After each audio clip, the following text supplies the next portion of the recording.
এরকম করে আগে বর্ডার সেলাই নিতে হবে। তারপরে এখানে মাঝখানে একটা মার দিতে হবে, মাঝখানে হাতার মাঝখানে একটা মার দিতে হবে যাতে দুদিকে সমান হয়, ঠিক আছে। মাঝখানে মার দিলাম আমরা, এই মার্ক। তারপরে এই যে শোল্ডারের জয়েন আছে না, এই মার্কটা মাঝখানে ফেলে দিতে হবে, শোল্ডার জয়েনের মাঝখানে। আর নতুবা একদিকে বেশি হবে আর দিকে কম হবে। তারপরে এদিকে গিয়া কোন দিকে বেশি কম এটা দেখে তারপরে এরকম সাজাইতে হবে। তারপরে সাইডে দিতে হবে, যদি বেশি কম হয় তাহলে সাইডে দিতে হবে।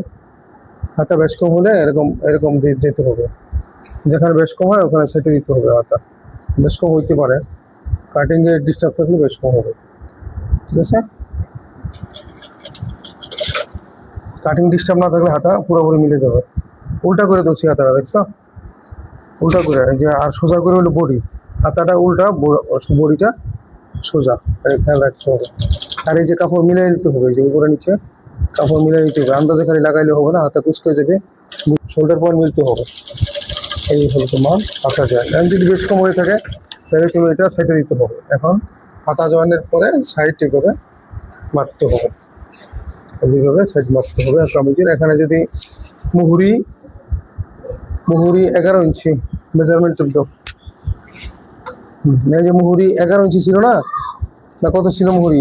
11 ইঞ্চি, তাহলে 10 হলে 5, 10-এর অর্ধেক কত? 5, 11 হলে 5.5, মানে এরকম মাপ দিয়া। তারপরে বডিরও মাপ আছে, বেল্ট পিস দিয়ে তুমি সাইড জয়েন করবা। তবে সাইড জয়েন করার সময় কিন্তু চেষ্টা করতে হবে মিলানের জন্য, ঠিক আছে, মিলানের জন্য চেষ্টা করতে হবে। এরকম করে পয়েন্ট মিলাই দিতে হবে। আর্মহোলের যে পয়েন্ট, এই পয়েন্ট সেলাই দিবা, দিবা। তারপরে এখানে এই যে কতটুকু পর্যন্ত সেলাই করবা, হিপ পর্যন্ত সেলাই করতে হবে। হিপের যে দাগ আছে দাগ পর্যন্ত, এই যে এখানে কাটিং আছে, কাটা আছে, কাটার আগ পর্যন্ত সেলাইতে হবে, ঠিক আছে। তারপরে এখানে সাইড ফাড়া দিতে হবে, কাটার আগ পর্যন্ত সেলাই একটা সাইড ফাড়া দিতে হবে।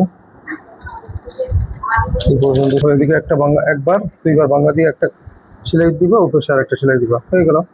যেতে পারবা।